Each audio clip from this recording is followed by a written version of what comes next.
roll call. Carrie Akemi Hernandez, Here.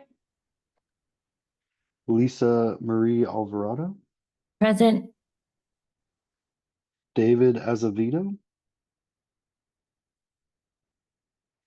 Peggy Martinez, Andreas Ramirez, Michelle Rousey, Present. Randy Torres Van Vleck, Present. Howard Wong.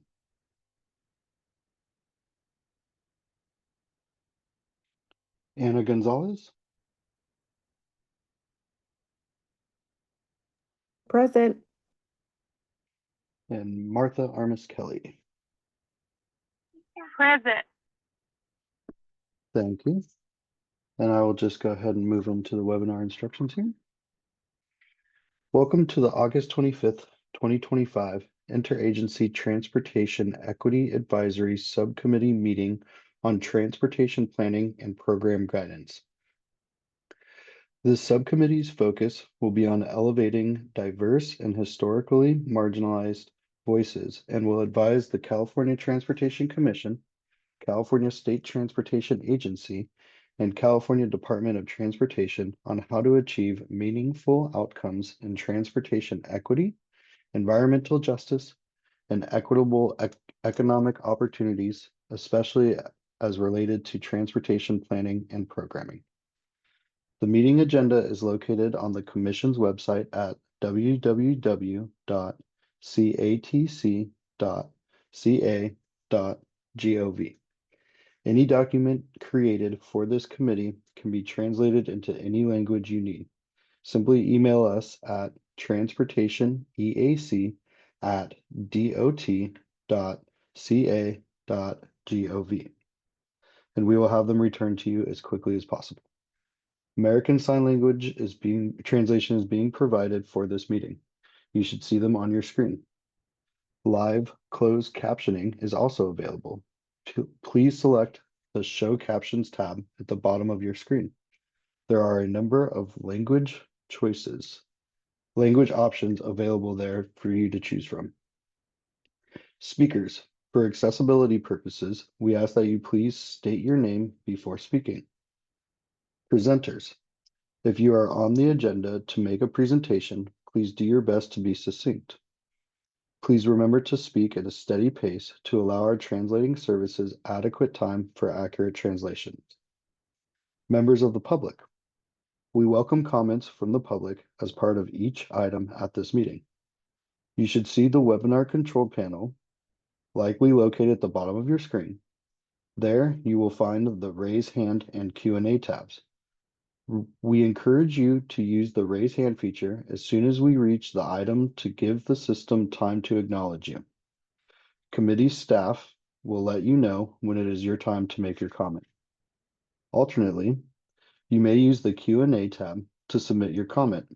Committee staff will read the comment on your behalf. Please do your best to be concise. We ask that you make your point in 3 minutes or less. If for some reason we have many speakers on any single topic, we reserve the right to limit comments to 1 minute if needed. Thank you for joining us today.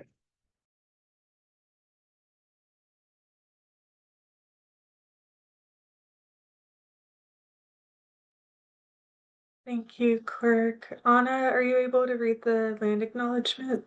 Yes. Director Gonzalez, sorry. No, you're good. Thank you so much for the introduction and the logistics on the call.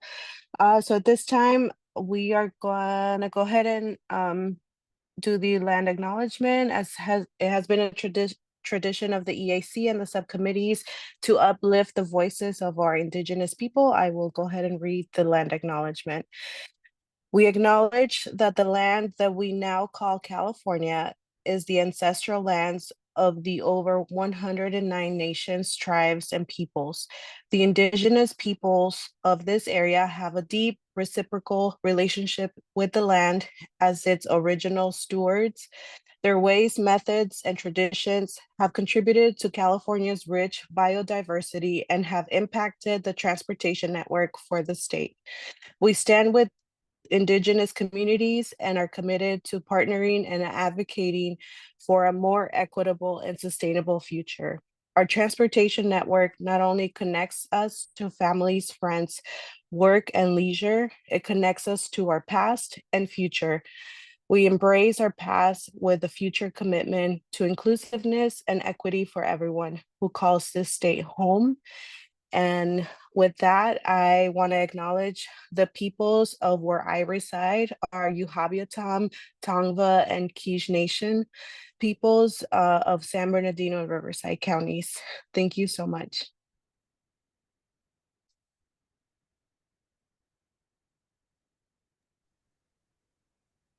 Hey, thank you so much, Chair Gonzalez.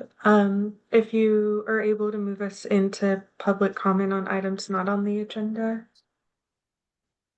Sure. Before that, I know it's been a tradition if any other members want to acknowledge their people's land. So if anybody wants to raise their hand and acknowledge their land, I see EAC Chair Martha Armis Kelly. Good morning. I'd just like to recognize the Yokuts and Miwoks lands and territories which I reside in Merced, California. I also want to acknowledge United Tribes of California, which represents over 191 plus unfederally recognized tribes as well.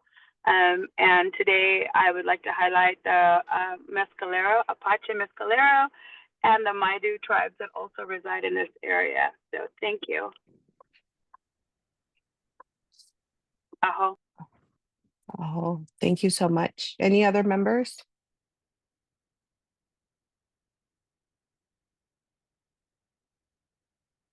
Member Randy Torres Van Blake. Good morning, everyone. Thank you, Chair Gonzalez. Yes, I'd like to respectfully acknowledge that taking the place here in San Diego on traditional unceded Kumeyaay land. Thank you. Thank you so much.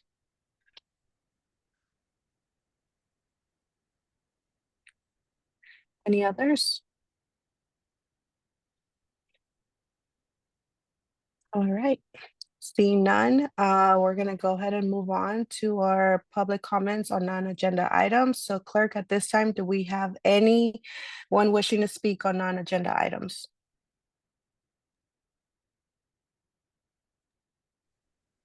I am not seeing any members of the public with their hand raised. I do see ex officio member EAC Chair Martha Armis Kelly with their hand raised.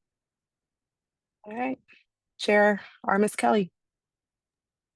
Good morning. I just would like to present to you, Chair, the idea that I recognize that I'm looking at the website for the EAC with all our meetings, and these meetings, these subcommittee meetings are not on publication, yet we're required to have a public comment and public acknowledgement, and they are not on the web page. So I would like to ask if there would be a recommendation possibly made by yourself to ask and move that those meetings be cited and noted on the web page so that other folks that might like to engage and know more about what we're doing would be able to participate. Thank you. All right. Thank you so much for bringing that to our attention. I see member Rousey. Yeah, I actually saw them off to the side of the regular meeting listing. At least when I looked at the website a few days ago, in preparation for this meeting and others coming up. So they're off to like one side. The main meetings are on the left and then on the right. And I'm using a tablet, so I don't know if it's different for people who are using a phone or a regular computer. So but anyway, I had seen it, so. Okay, so just to clarify, member Rousey, you said you do see them on the website. I did a few days ago when I went to the EAC's main website, but they are off to one side of the Okay. regular for the meetings. They're off to the right of it, at least from my tablet when I saw them a few days ago. So, Okay. Yeah, well, maybe we can make it more accessible for everybody to see. And I see staff member Sequoia. Hi, good morning. Yeah, sorry, apologies if there's any confusion. The subcommittee links are on the landing page of the CTC website as part of like a rotating banner, and they're also part of the Equity Advisory Committee webpage where Member Rousey was able to access it. So we definitely do have them up, but we'll work to make sure that everyone is able to find them easily. All right, thank you so much. Maybe a good idea would be to do like a quick presentation to all the members to show folks where they can find all the meetings, including the executive meetings as well as the subcommittees, and that way folks know where to find them. Yes, we can do that. Thank you. Awesome. All right. Any other comments?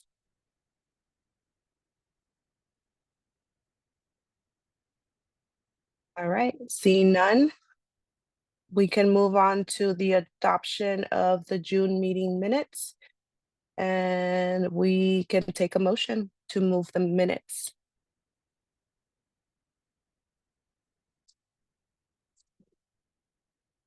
Member Rousey, I make a motion to approve the minutes. okay. Do we have a second?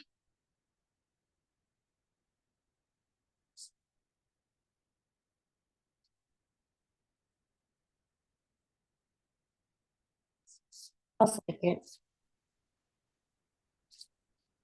And that was Member Alvarado. Thank you. Clerk, would you like to do a roll call vote? Yes, that would be awesome. Thank you.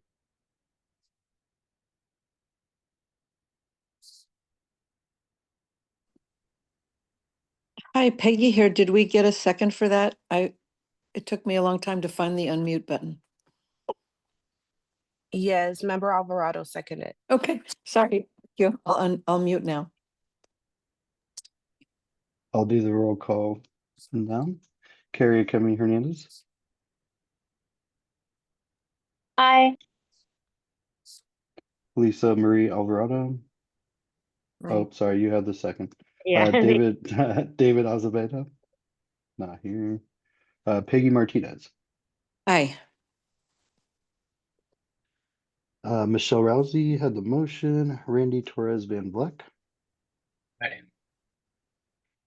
and Chair Ana Gonzalez. Aye.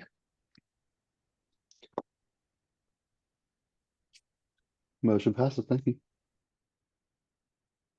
All right, thank you all. And now we can move into the topic discussion. So I will pass it back to staff.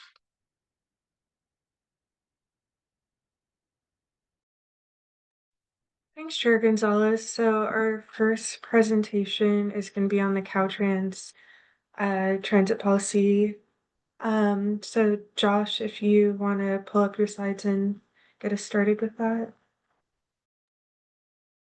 Sure. Yep. Um, just sent a request to share. There it is. Thanks.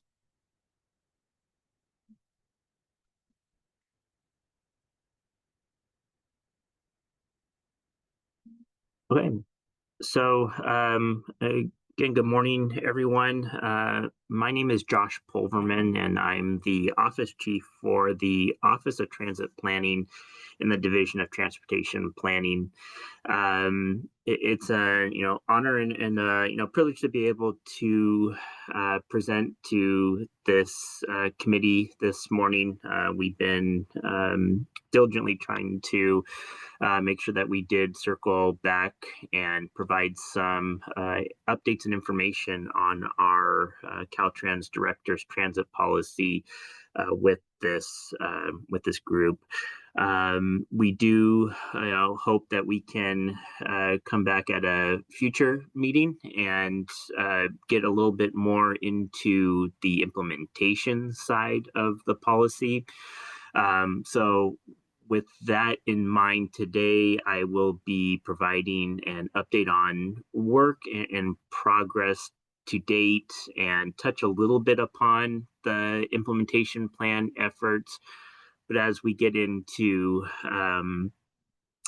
implementation and work through the process, which you'll see through some of the slides in our timeline, that'll start to make a little bit more sense, and then we can again hopefully come back to this committee in November, I believe is the next opportunity. So I'll start off with just a quick background here. For those that aren't aware, I think it's important that we have a shared understanding of what a Caltrans director's policy is intended to do. Director's policies provide fundamental direction for the department's activities. They cover the department's philosophy and address broad organizational issues by setting strategic direction. Our director's policies ensure consistency, alignment, and a shared vision for the department's success. They are intended to be, high level and essentially a high level blueprint, and are ultimately signed and approved by the director.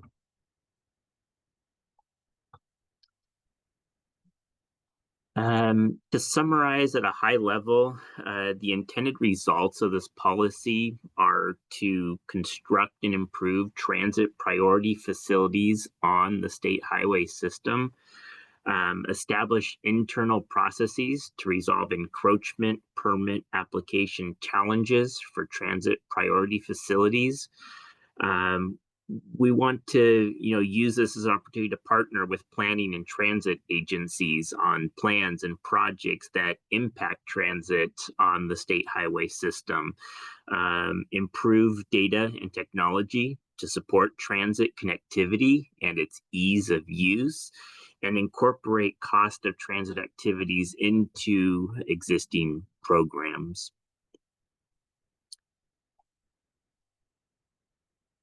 So Senate Bill 960, which was signed into law last year, really sets the tone, and that's what is driving the development of this director's transit policy, and it was included as part of that legislation. So as I mentioned, SB 960 requires Caltrans to integrate complete streets and transit assets into, including transit priority facilities, into key statewide planning and management documents. Additionally, the bill mandates that Caltrans develop and adopt a transit priority policy and guidelines, as well as establish 4-year targets to incorporate complete streets and transit priority facilities into our state highway operations and protection program, also known as the SHOP.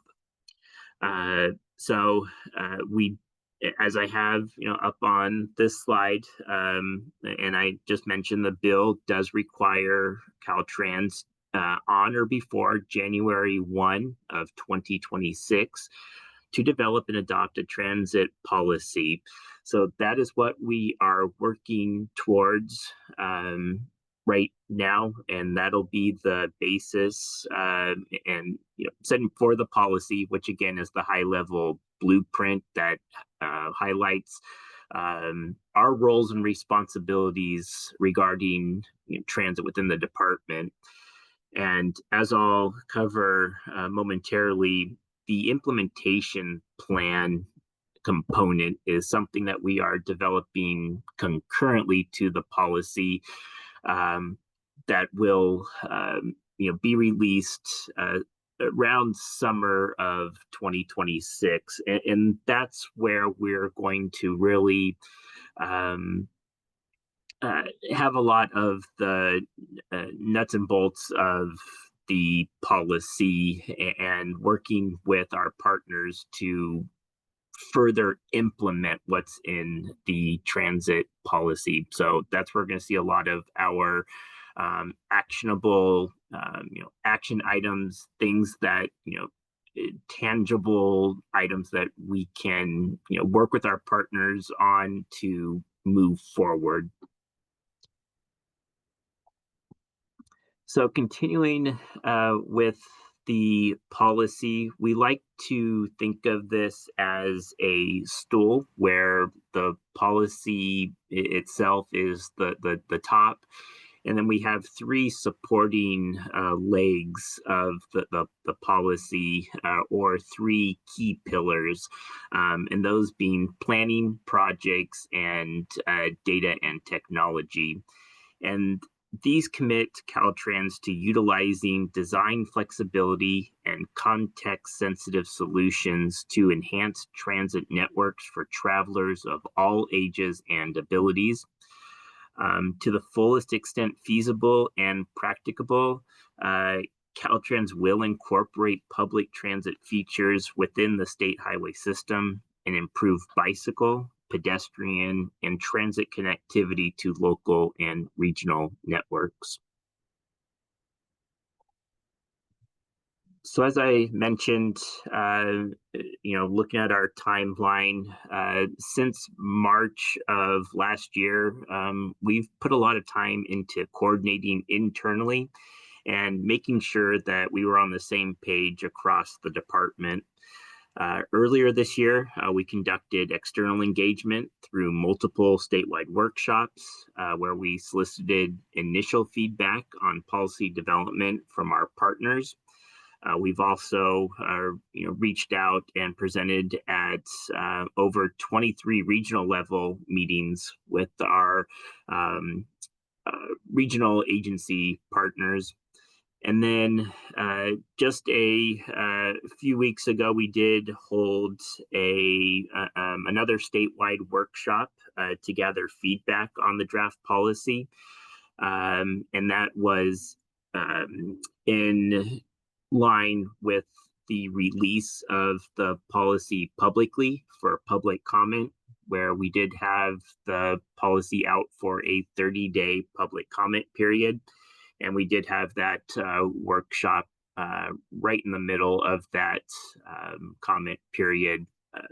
That way there was opportunity for our partners to have a chance to review the policy, digest it a little bit, see what's in there, and then provide feedback to us in an open setting, as well as an opportunity for us to provide a little bit of background similar to what I'm going through today, and then entertain questions and comments.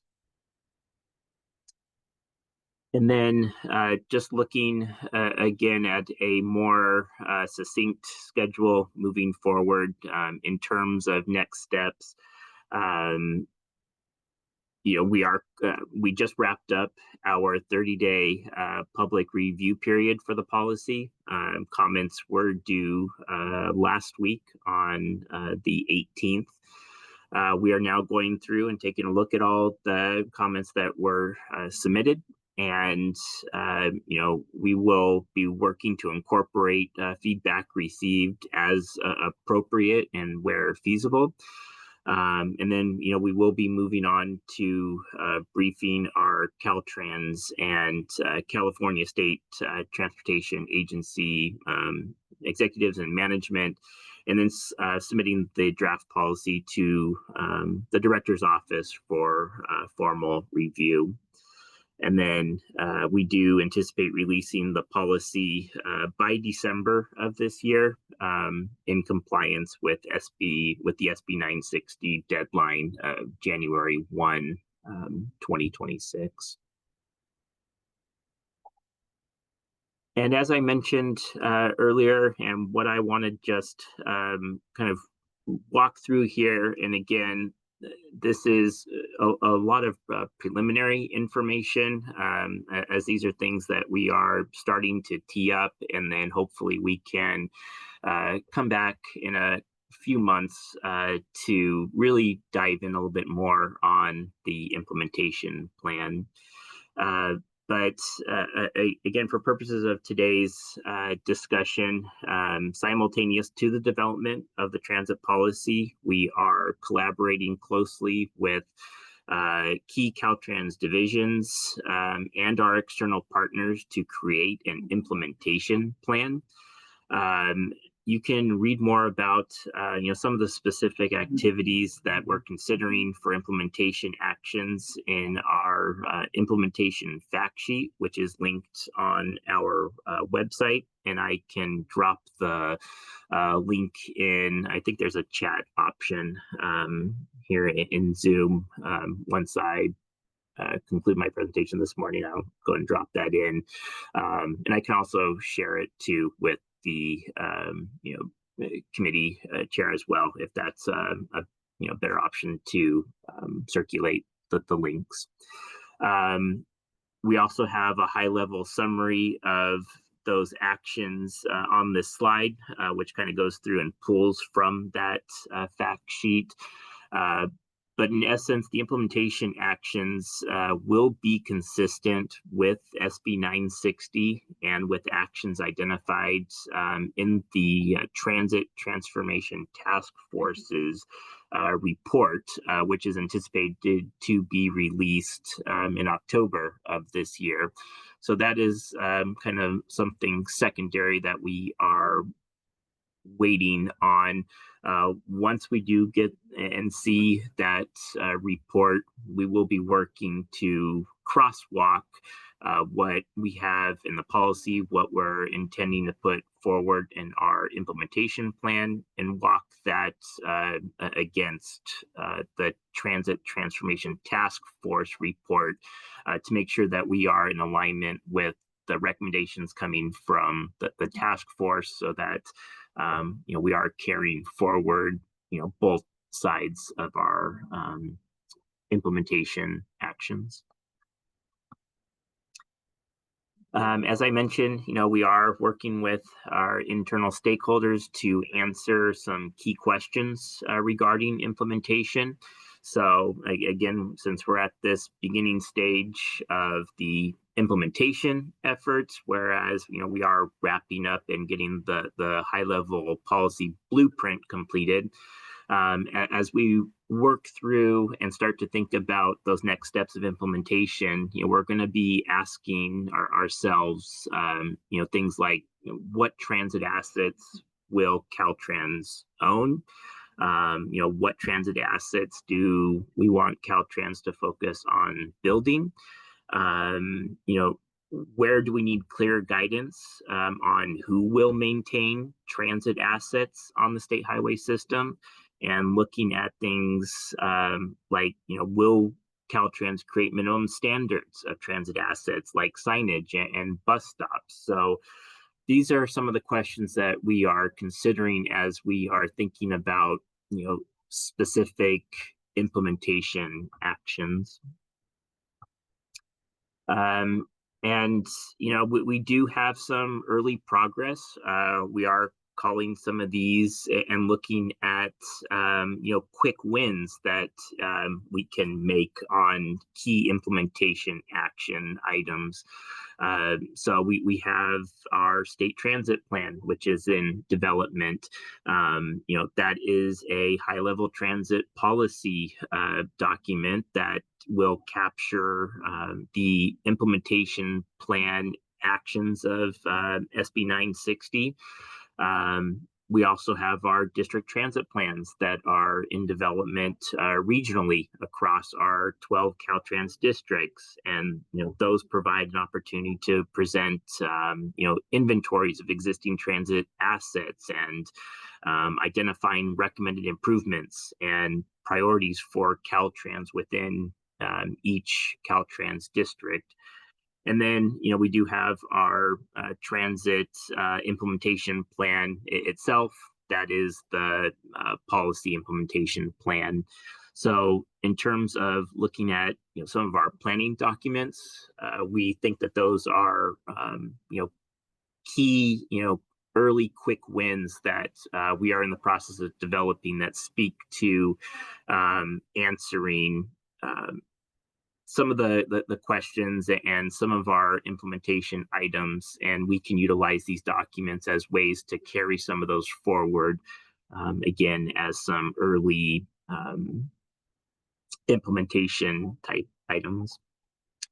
And similar with the policy, just a quick, look forward.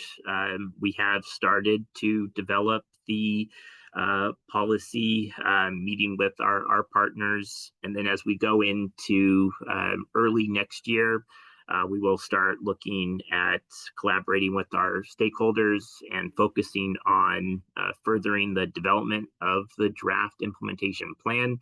And then by summer of 2026, we will be looking at implementation plan approval and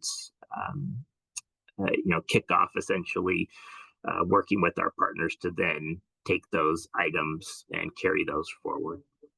Whoops, sorry about that.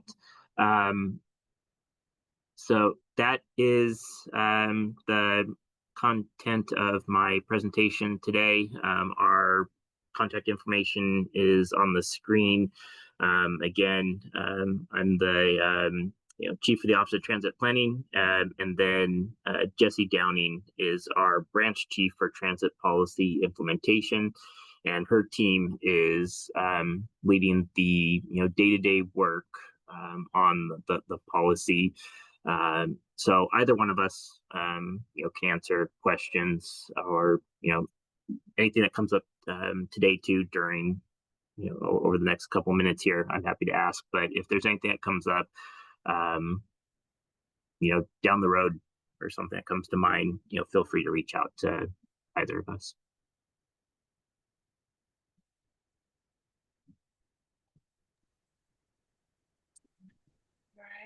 Thank you, Josh, for that presentation. That was very informative. I have a quick question before I pass it over to our members. The comments that we may have or the feedback input that we have in this committee, are those going to be considered? I know you mentioned that the public comment period ended last week. Mhm. So what would our comments be considered for input today? Yes, yeah, we can consider those as we're continuing to develop the policy itself. Again, to something to think about that we're trying to differentiate is that the policy again is the high level blueprint specific to the department in terms of our roles and responsibilities for the various programs that deal with transit within Caltrans. There are some sections in there that we have like some standard definitions of that transit priority that we could look at incorporating, but for the most part, and what we've seen even with the comments that we received from the open comment period are that a lot of the feedback that we're looking at are things that I think we're going to be putting into the implementation plan, but certainly anything that we do have today, or any of the comments that we have, we can consider, again, where feasible and appropriate for the policy. We will do our best to make sure that those are captured. Awesome, thank you. But Okay. yeah, I want to make that distinction too, and make sure that's clear between the policy being and the high level blueprint for the department. The implementation plan is where I think we'll see a lot of the action items that our partners or stakeholders, that's a little bit more open. Right. No, thank you for that clarification. All right, so at this time, I'll go ahead and pass it over to our members. We'll start with EAC Chair Martha or Ms. Kelly. Good morning. I have a few questions.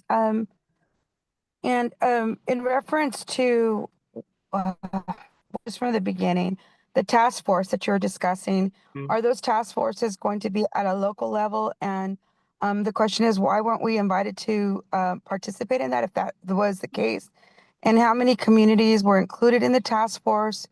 If they were, if they weren't?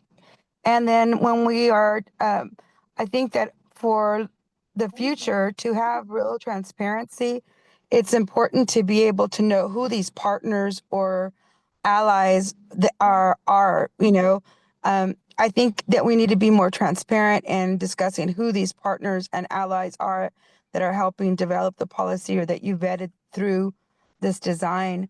And oftentimes it allows for people to really understand the narrative of where some of the decision making and processes was you know derived from, and in order to really understand that, we just can't be, I guess, just making a point of reference rather, but be more transparent and intentional and letting the public know who these partners are. Yeah, great question. So the Transit Transportation Task Force is something that is separate from this effort. I only mention that and include it in the presentation because it is something that is led by the California State Transportation Agency. They convened this task force, which is a 25-member task force that is looking at soliciting, and developing a structured, coordinated process for transit, specifically looking at the Transportation Development Act, or TDA, and reforming that. So that's not something that we were leading. Again, that's an independent task force that was, again, developed by CalSTA, or the California State Transportation Agency, and it's trying to remember who it is on that list, but it was a application type process where there were nominations put in for it. They're mainly general managers of some of our transit agency partners, executive directors of some of our regional planning agencies, things like Do you that. mind if I hop in for just like half a second? Sure. Chair Armis Kelly, if you remember, we had a presentation on the task force in June, so happy to resend their contact information if you want to know specific Thank you. members. And also EAC member Asvedo is a part of the task force, I believe, so we can connect y'all if you want to learn more about that too. And clearly, I think I'm mentioning these things for clarity. It's not just myself. There are others here that I'm sure would want to know the information. We need to just be more transparent, and this is part of what I'm saying. I'm not the only member here. There are many others, and that's why it's important for them to understand the complexities. Sometimes even in this space right now, for us to not have those people that would be able to answer those questions, it's important for them to be also here so that he won't, if he has no answer, then we'd have at least someone to be able to report back and kind of give a little bit more of a narrative, especially if you're going to include said groups in the discussion, then we need to have a little bit more openness about what and how they're derived. But thank you.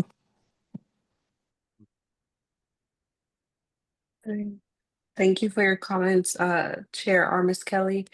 We're gonna move on to Member Martinez. Hi, can you hear me? Yes. Okay, great.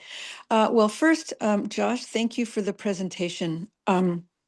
This is great information.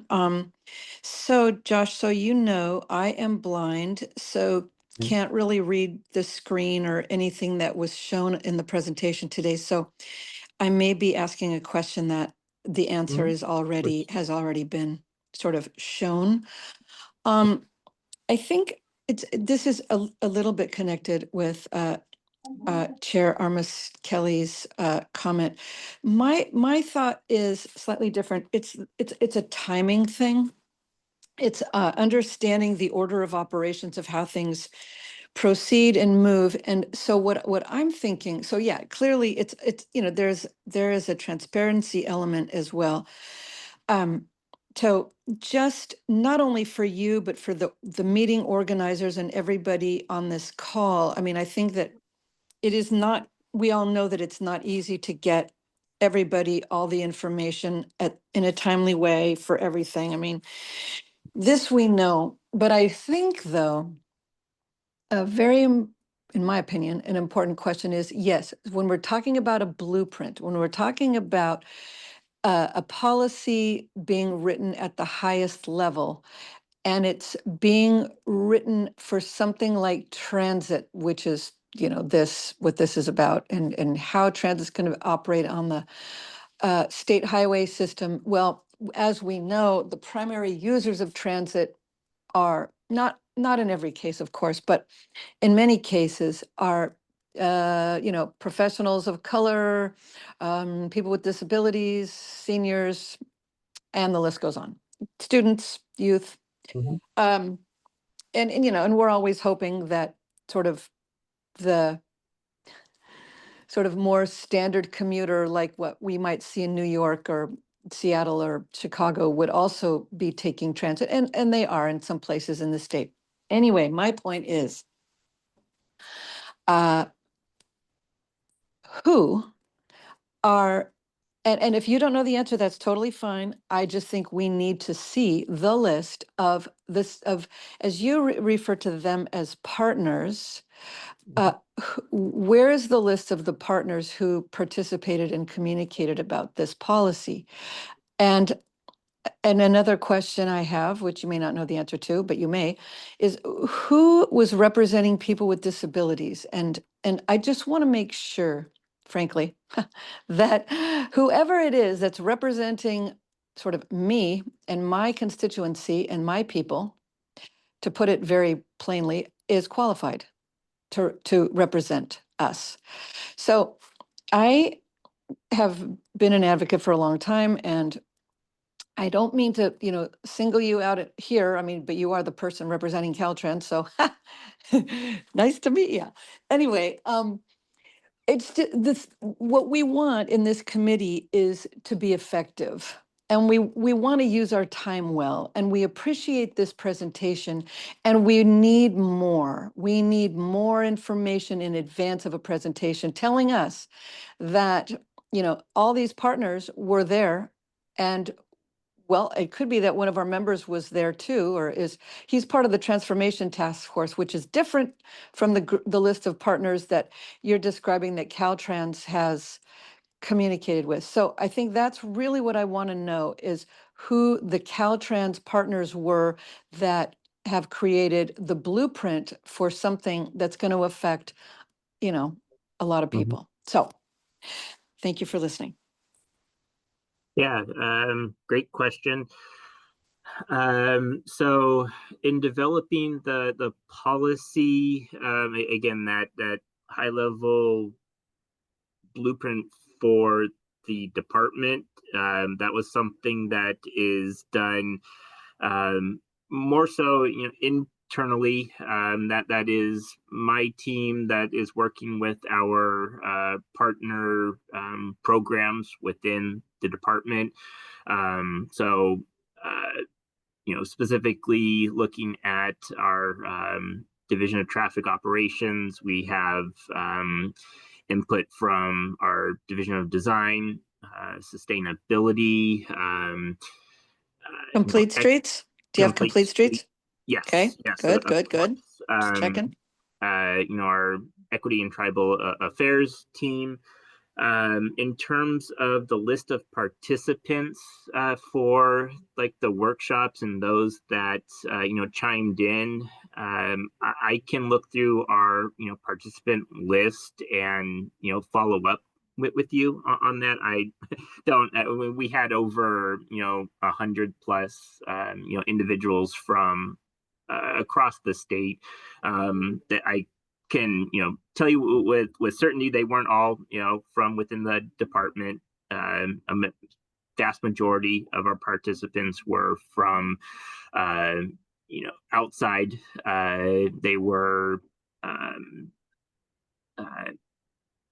I wouldn't say our partners directly, but they were a mix of. Okay, let me stop you there. You Go don't, ahead. I don't need for you to tell me this. This is not my question.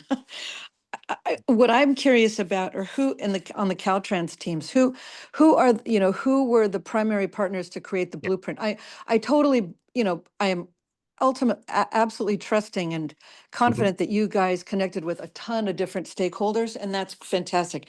So I just think what I'm getting at here is, like I said earlier, is sort of the order of operations component of this sort of thing that so you may not know this, but with EAC, we've kind of experienced people telling us stuff that's already been sort of that's already in process.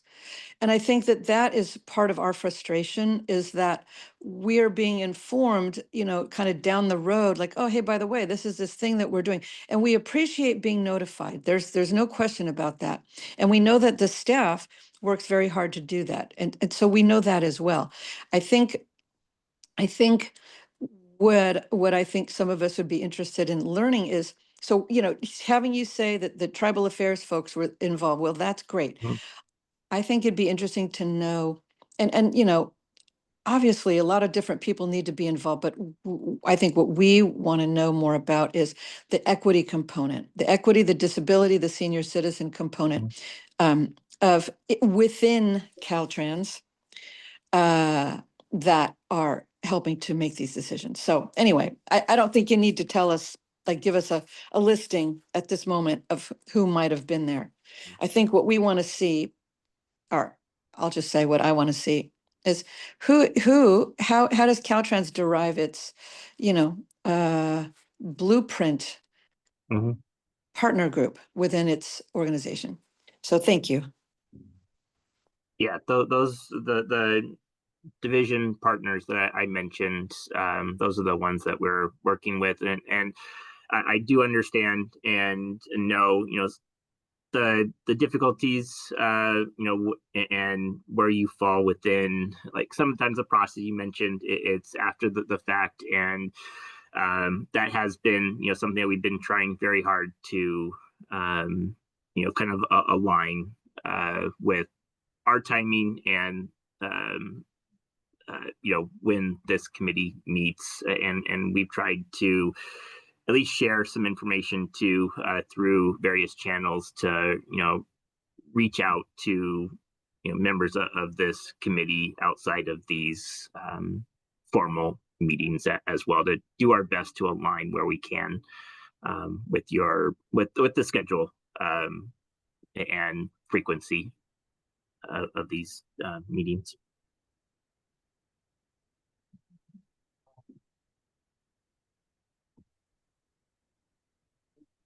Thank you.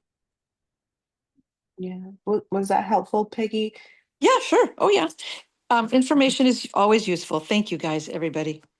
Yeah, and I just want to, before we go to the next member, I think, what we're hearing loud and clear right now from member Armis Kelly and member Martinez is that when we're given these presentations, which are great, and I agree, is that we also want to know in full transparency, like, who are all the, folks in the background working on these, very important policies, because we want to ensure that all populations are being represented, including, of course, our indigenous and BIPOC communities, and especially our rural communities that don't have accessibility to be in these spaces, right? And so I think these comments are very important and something to learn from, for staff and to acknowledge. So I'll go ahead, for the sake of time, I'll go ahead and go over to our member, Torres Van Vliet. Thank you, Chair. Thank you, Joshua, for the presentation.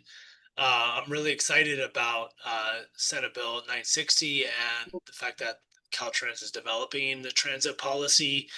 I worked at City 8 CDC for 13 years, and we worked really hard to get transit stations built on the California State Highway System. The image behind me is the Toronto Park, and underneath that is the Centerline transit only stations that opened in 2018. And the freeway, it was like a 40-year planning process with a lot of ups and downs, a lot of lessons learned, very complex history. And it was very difficult for the community to secure the facilities that were built. The freeway opened for cars in 2001, and there was a sentiment that honestly Caltrans didn't prioritize the transit amenities as much and walked away. That we finally got the funding and built the transit stations in 2018, so 17 years after the freeway opened to cars. And there was a lot of work that took place for that. In 2007, Caltrans tried to remove the Centerline transit stations and lanes. And we worked hard also on the night to stop a freeway expansion on the 94 to get a bus on shoulder pilot. So this definitely needed policy. I think that we definitely need the agency to be more pro transit. And so I'm excited to see that, and I'm assuming, Josh, that you're working with the Caltrans districts to learn from the lessons on the Centerline stations, the bus on shoulder. That's good. That's good. Okay. I saw in the definition of some of the transit facilities, which I appreciate. I didn't see inline stations mentioned there. I know that that's probably not the comprehensive definition, but I just want to make sure that we're looking at inline stations, that we're looking at transit only lanes in the middle of the freeway and on the rightmost lane on the shoulder. And that we're also looking at general purpose to manage lane conversions. This is something that we got Caltrans to commit to in 2015 as part of an alternative to the 94 expansion, was to commit to analyzing the conversion of existing lane. This is something we still had a really hard time getting some movement on. There's a recent 805 expansion proposed by Caltrans District 11. There are some transit amenities in there, but we couldn't really get a commitment to analyze lane conversion. So I'd like to ask you about the inline stations and also lane conversions. And then I have another question after that. Yeah, so those are definitely avenues that would be excellent things for us to include and ponder. Again, for implementation, when we look forward and look at specific examples of areas that we can put things into motion. I haven't seen that specifically yet. Again, that would be too pointed and direct for the policy, but again, our implementation plans where we get into specific examples like what you're mentioning and furthering some of those. Bus on shoulder, I will, since you mentioned that, again, that's an area that we are, considering and making a little bit more universal across the state. There are a couple of pilot programs. I think, one of them is down in the San Diego District 11 region. We have another couple in the Central Coast area. But again, that's something that we want to further expand and take from those pilot studies and have something more ongoing. And again, those would be additional examples of specific items that, tangible things that we can, put forward and put in as a recommendation or something that will implement what we talk about and speak to in the policy. Okay, thank you. And then one additional question. I saw one of the bullet points speaks to a question about in what the circumstances in which another agency might maintain a transit facility on a state highway system. What circumstances would in what circumstance would another agency maintain a transit facility on a state highway system? So we have instances where we own the right of way, but again, we would have to have some sort of agreement with the operator or the agency that owns the stop. So that is where, again, and that's been something that we've been taking a look at and trying to figure out those roles a little bit more. That hasn't been solved yet, but I can tell you those are conversations that we have had between ourselves and our traffic operations division, and even with the individual districts as well, because that's spread out across the state. But that would be an example where we have a stop that's on the state highway, but we will be developing some sort of, or we have to have some sort of agreement in place because we're working with the entity that operates at that stop. It becomes it's their stop, but it's on the state highway system, so we have to have some sort of partnership or some sort of agreement in place for who will do the maintenance. So that is something that hasn't been completely agreed upon yet. And those are some of the roles that we're taking a look at with 960 that is changing some of the responsibilities for how it has been in the past and how it has to change in the future. Okay, yeah, my hope is that that the expectations on transit agencies to maintain the facility isn't too burdensome. Yeah. As part of Caltrans's multimodal commitment, I hope that Caltrans can maintain most of the facility. I understand like maybe trash cans and other things like cleaning the stop. Maybe that's more for a transit operator, but transit operators are being hit really hard right now.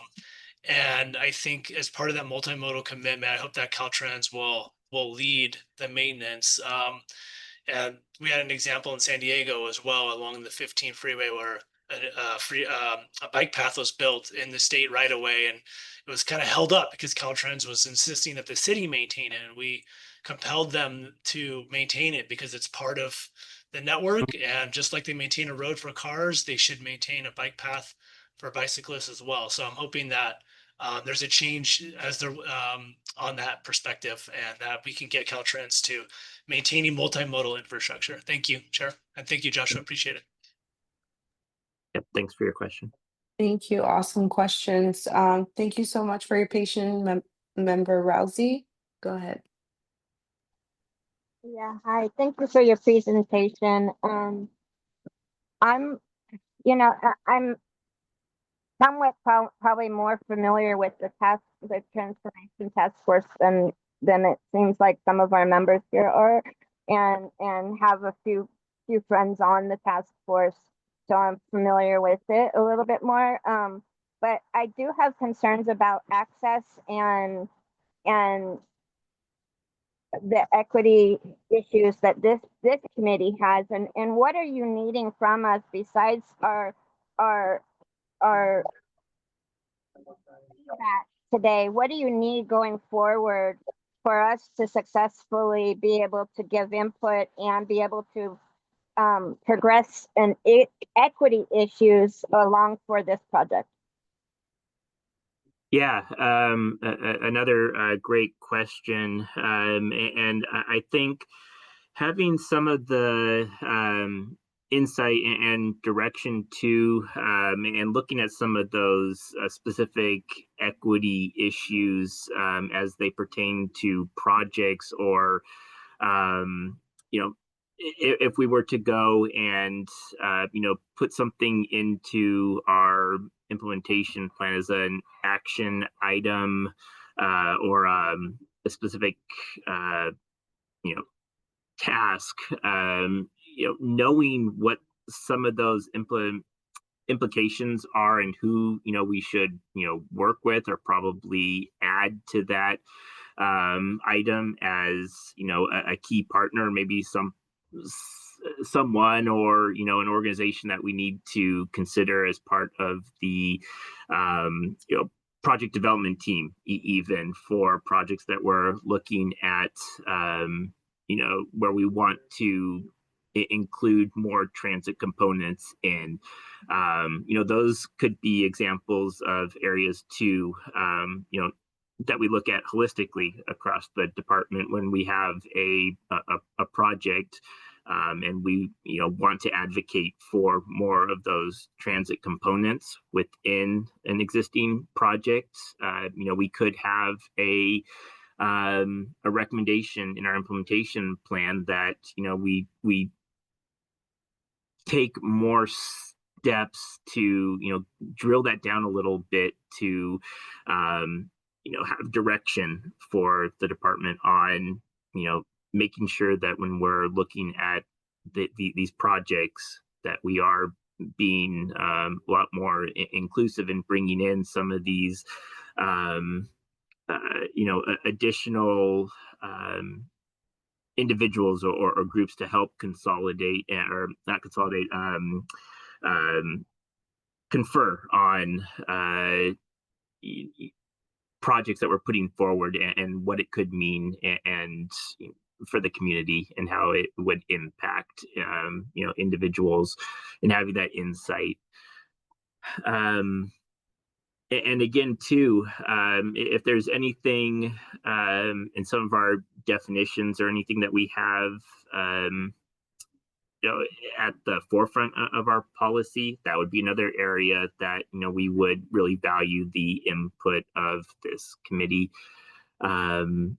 So I think that's it, the direction that we are kind of looking for. And again, it's not specific to any task or something that we have in there, but when we get to that point, having that overview or these additional comments to help us build out, again, looking at the that equity component is really important to us, and making sure that we are keen in to that.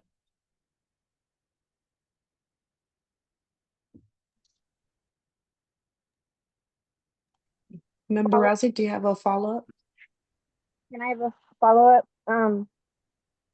If I could ask anything of this group and you, is that we form like an action plan of some sort so that we can be involved going forward, and that we have certain questions that you want to ask us and get feedback on directly.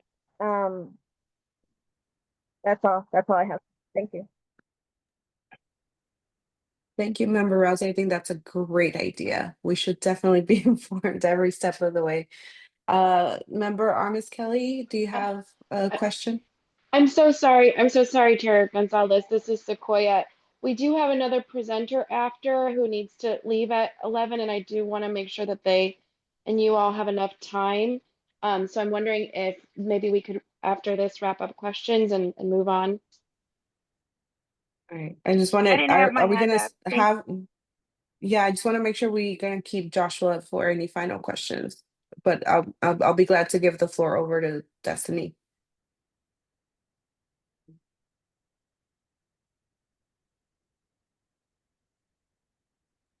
All right, do I join now or did you want to? Okay, all right. Great, thank you. Thank you. And if we could pull up my PowerPoint slide, please. I believe The admin team should have that. Real quick, can we move back to tab 5 and just want to note there is no public comment for it currently? And then you need your slides pulled up. Let me see. Yes. Thank you for that point of order.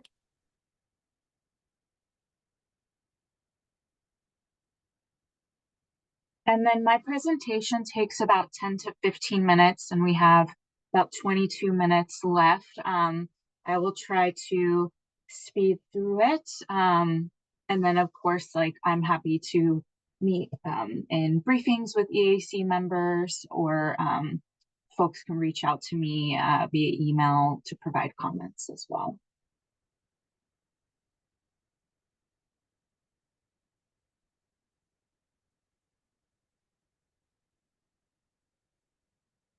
So just wait for this to get queued up. All right, thank you so much. Good morning, subcommittee members. Tab 6 is an informational update on the draft 2025 Comprehensive Multimodal Corridor Plan Guidelines Update. As you know, my name is Destiny Preston, and I work on the Commission's planning team, and I'm the primary point of contact for this effort. Next slide, please.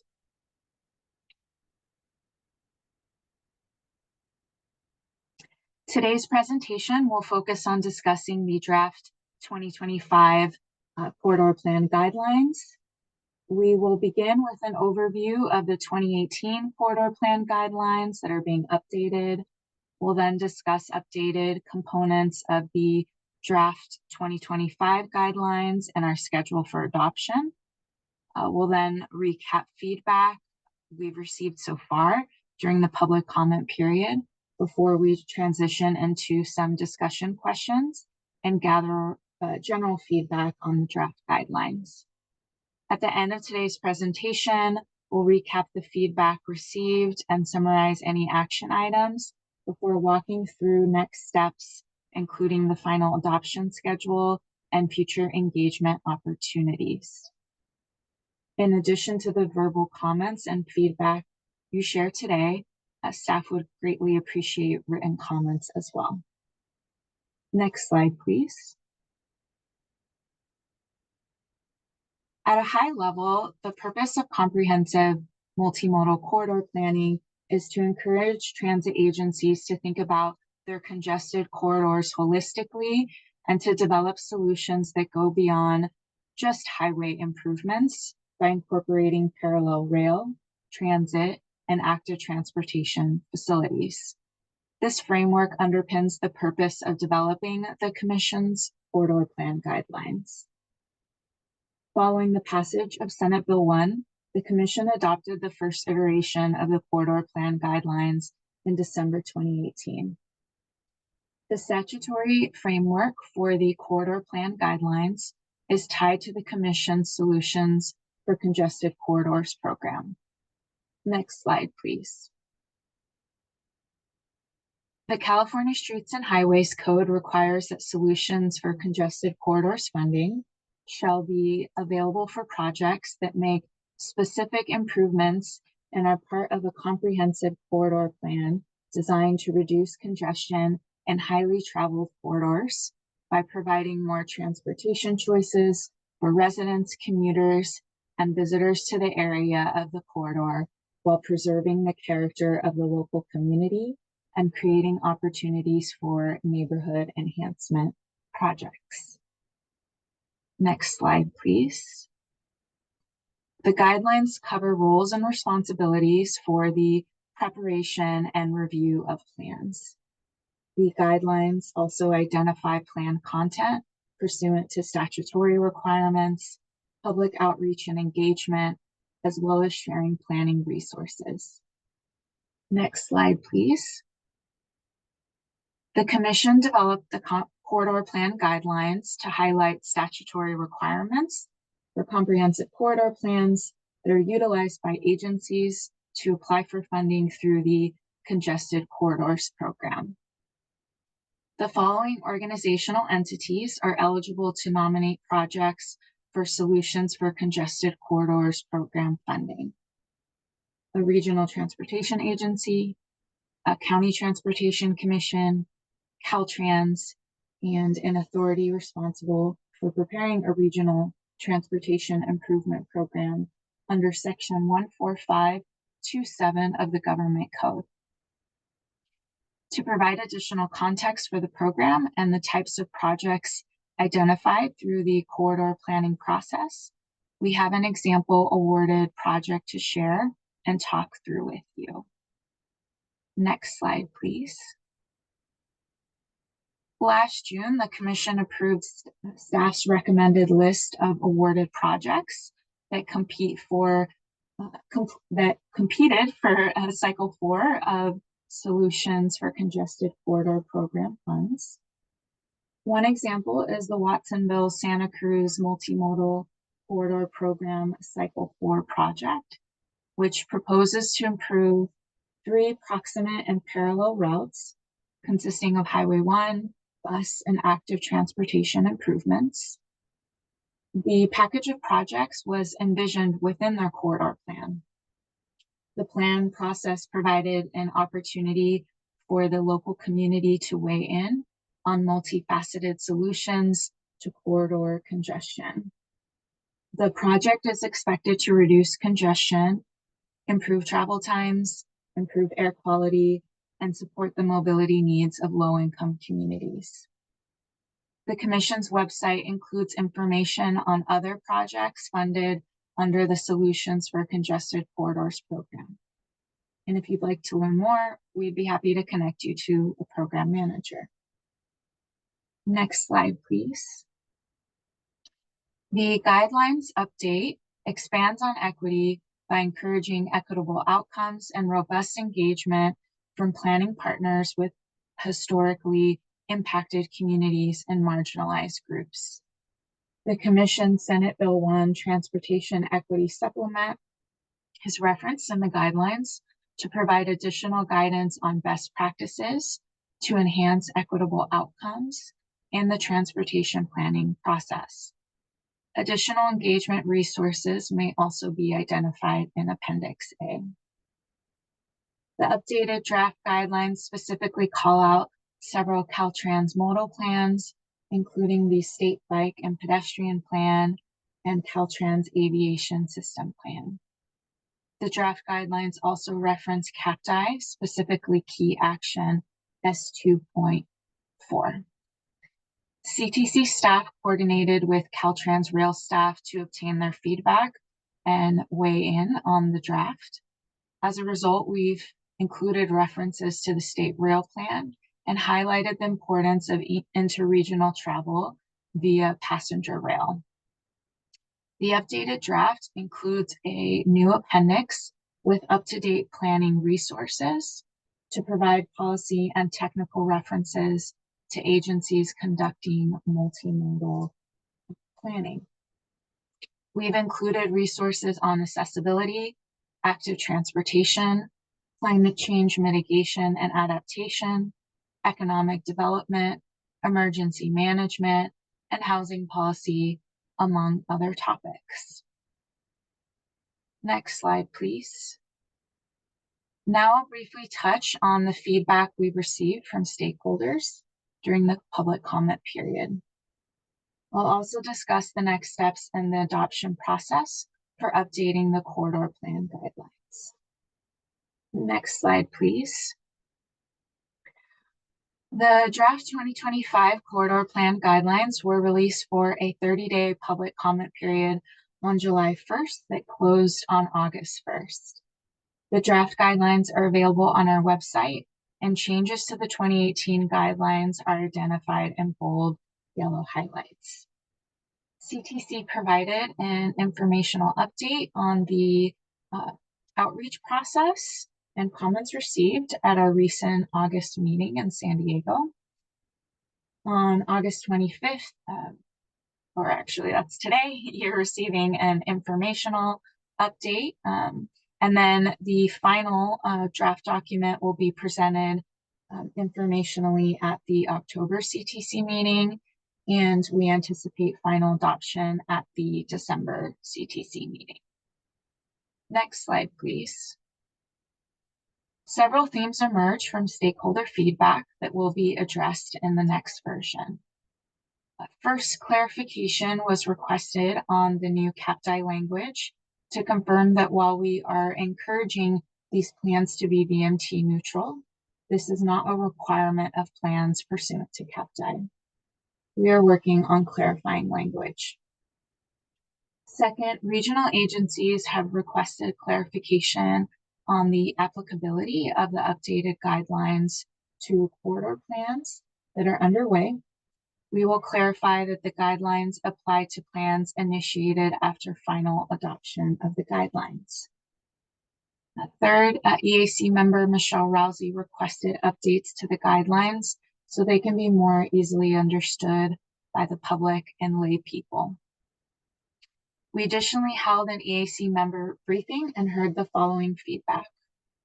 Overall, there was an interest in ensuring the guidelines improve equitable outcomes and build capacity while furthering multimodal improvements.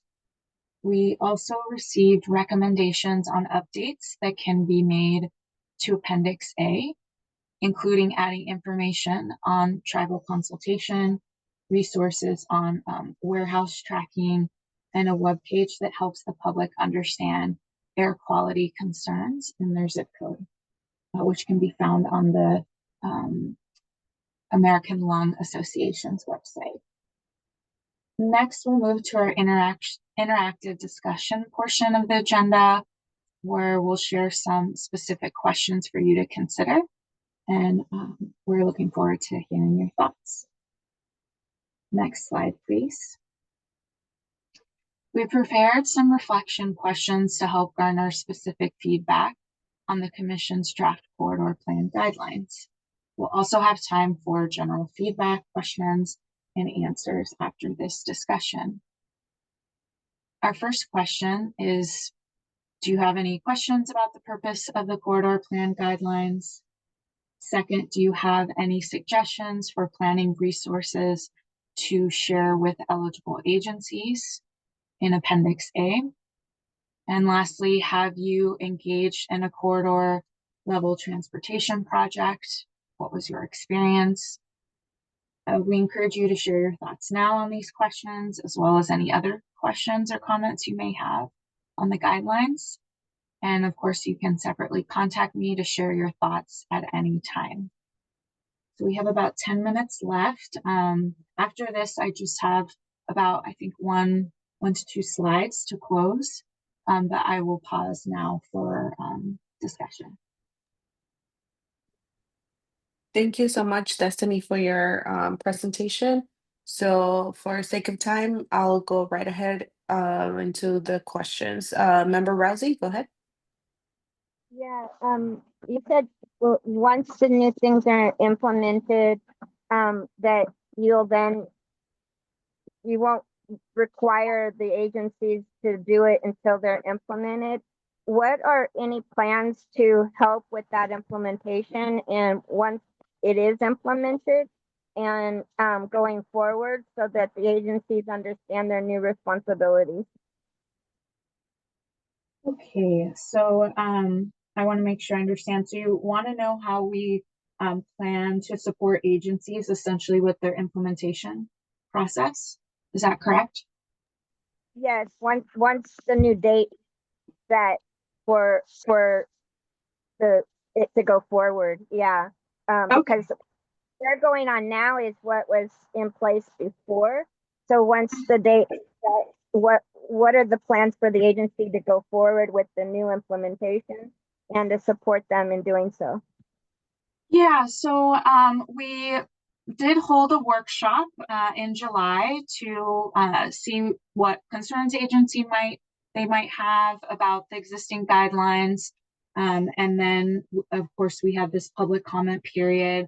We've also coordinated with agencies at the Regional Transportation Planning Agency meeting. And then I'll be meeting with agencies as well in standalone meetings for those that provided comments to sort of assist them and clarify the direction that we're moving toward. And then within the guidelines themselves, we have a snapshot of resources that agencies can refer to assist them with any planning that's needed, either for a new CMCP or updates to their CMCP. Other than that, the guidelines will be final after December, so we can meet with agencies one-on-one after they're adopted if they have questions about how to interpret the guidelines. But for the most part, Senate Bill 1 programming staff tend to be the lead in terms of technical assistance, because our guidelines are a resource for agencies applying to the Solutions for Congested Corridors program. So as part of that program, they have their own set of guidelines and they offer technical assistance as well to agencies. So hopefully that answers your question. Yes, thank you. Thank you.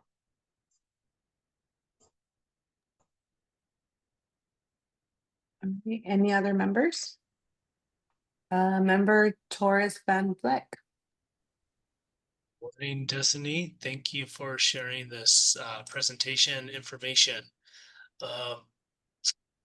Yeah, I'm excited. I just wanted to share that I'm happy that the CTC is updating the CMCP guidelines. I thought this was a valuable approach that SANDAC took. Shortly after the 2021 regional plan, they started working on the CMCPs, and yeah, it allowed for more like in-depth like geographic sensitive conversations about moving people throughout spaces. And it was, in a way, kind of became like a sub-regional, like mini regional plan. And so I definitely see a lot of value to that. And I don't necessarily have a question. I'm just excited that it's moving forward. And wanted to answer some of your questions. Part of me did feel though that like maybe that it might have been zoomed out a little far, because the big one that we had was South Beta Sereno CMCP, which is huge. That's involves like just so many people and resources and spaces. Are you offering any guidance on like how to scope it like geographically? Is it more focused around like a Caltrans right away, like a rail corridor, or is it more like sub-regional in the sense that it can incorporate 5 cities, for example, like the South Beta Sereno did? So just curious if the agency has a preference on how those are scoped geographically. No, I mean, within the draft guidelines, we do lay out basically a process to conduct corridor planning. And one of the preliminary actions is to establish the geography of the corridor. To my knowledge, we don't provide additional guidance beyond that, because every region is different. Like some corridor plans are maybe in a Main Street environment. I've worked on corridor plans for State Route 1 in District 7 that span both LA and Ventura County. So I think it just really depends, and we try to give agencies that discretion to determine what makes sense within a corridor plan. And so typically they'll set their criteria. Yeah. Can you share a little bit more about the line on page 11 that says CAPDI, encouraging corridor plans to be VMT neutral? Is that still a goal of the CTC to reduce VMT or to be VMT neutral? Can you share a little bit more about how, like, is there like an enforcement element to that? Can you share more about that? I noticed you used the word encouraging, so I was curious. Well, is there any policy teeth there, or can you share more about that? Yeah, so yes, to my knowledge, we're definitely strongly encouraging VMT neutrality in plans, but there's no statutory requirement in place where we can make that an explicit requirement. But I've been directed for any like specific questions about that policy, because the line item about encouraging VMT neutrality is tied to CAPTI key action S2.4. That key action pertains more to the Solutions for Congested Corridors program. So I think that would be a better question for Matthew as the lead for that. So I'm happy to connect you and he can talk more about how the commission plans to implement that key action. Thank you. Appreciate that. Yes, thank you. And I think we have about 2 more minutes left. So if it's okay with you, I will just quickly wrap up here. Yes, please go ahead. Okay. All right. So thank you for the feedback today. I heard some questions about clarifying how agencies are supported with implementation, and then how the commission plans to encourage and or require BMT neutrality. So I will connect member Torres Van Vleck with our SB1 staff to follow up on that. And then in addition to the feedback you provided today, you're welcome to share more feedback with me via email. And next slide, please.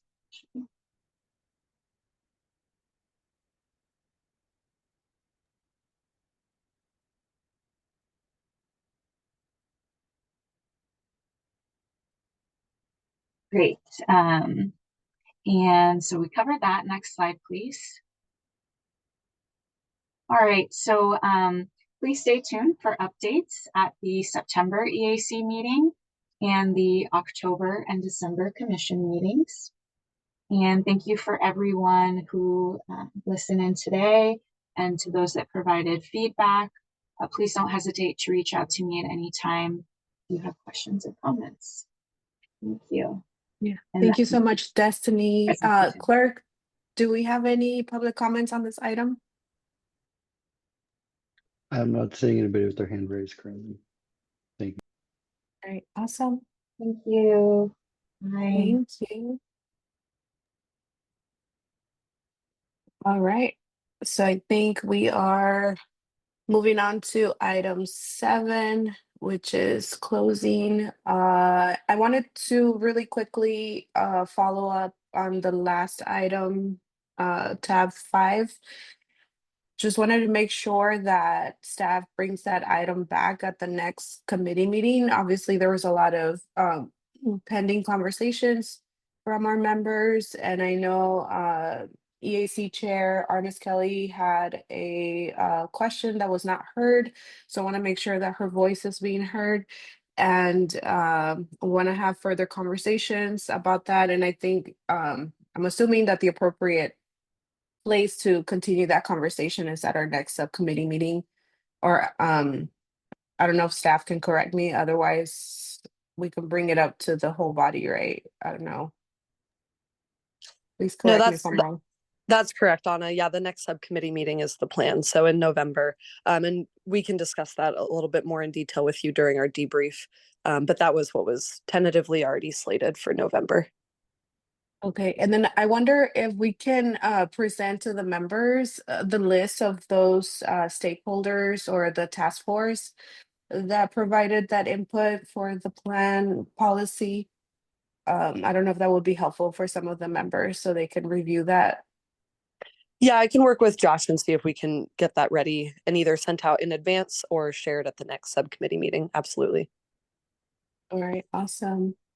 And then is it appropriate to ask members if they would like to add any further items for the next meeting at this time? Absolutely. Yeah, Anna, you're welcome to solicit feedback from the Okay. members as well. Thank you. Great. All right, members, it's your opportunity. Would you like to see anything at the next meeting? I would love to, oh, go ahead, Michelle. Sorry, yeah, I would love to see action items on possibly, things that we're doing as far as, yeah, we had these presentations today, is there any action items that come from us having had those presentations, and or work that going forward that we could be having action items and talking about?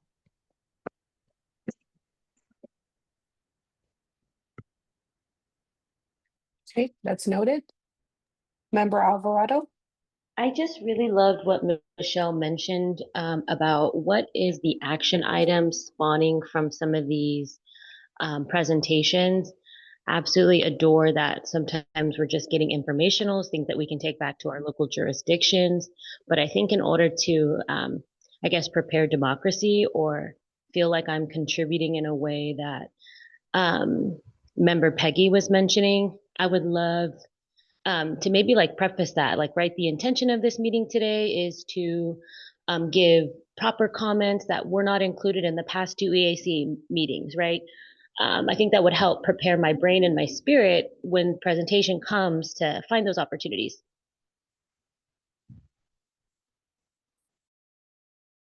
Yeah, thank you so much for that. I definitely agree with both of you that that's very important. So we can have follow up and follow through with some of these presentations, and we can, turn those into action in our communities for sure. Any other members wishing to add anything for our next agenda?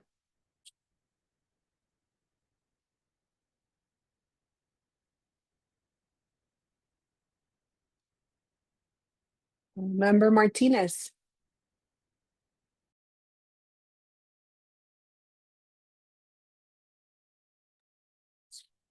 You are muted. if Sorry, you're everyone. speaking. Gosh darn it. I tell you, You're navigating good. these buttons can be challenging. Anyway, I just wanted to say I'll email the group any ideas I have. But thank you, everybody, and I appreciate the guests, and it's a work in progress. So thanks, everyone. Yes, thank you. All whoops. right. Are we supposed to ask for public comment on this item? I don't think so, right? No, okay. All right, well, I think with that, I don't know, staff, if you have any additional comments to wrap up. Yes, you can ask for public comment. Oh, okay, perfect. Clerk, do we have any public comments? No, there is no public comment at this time. Thank you. Awesome. All right, well, with that, thank you all so much for taking your time on this Monday morning. I know we're wrapping August up and September is coming up really quickly. And I know there's a lot of festivities coming up, including Latino Heritage Month. And I'm really excited for that, especially in the times that we're living right now. I think our Latino community needs to be uplifted very heavily in these crazy times. I want to thank staff for all your hard work and members for always, staying alert and doing the hard work in our communities and advocating and just doing everything that you all do so amazingly every single day. Because I know it's not easy to stay resilient and resistant and persevere in these hard times. So thank you all so much for staying in the fight and uplifting the voices of your communities. And if anything else, I think we can adjourn. Thank you. Thank you, Chair Gonzalez. Thank you, members. Thank you, presenters. Thank you all so Chair. much. Seeing you all. Thank you, everyone. Talk soon. Bye-bye. Bye.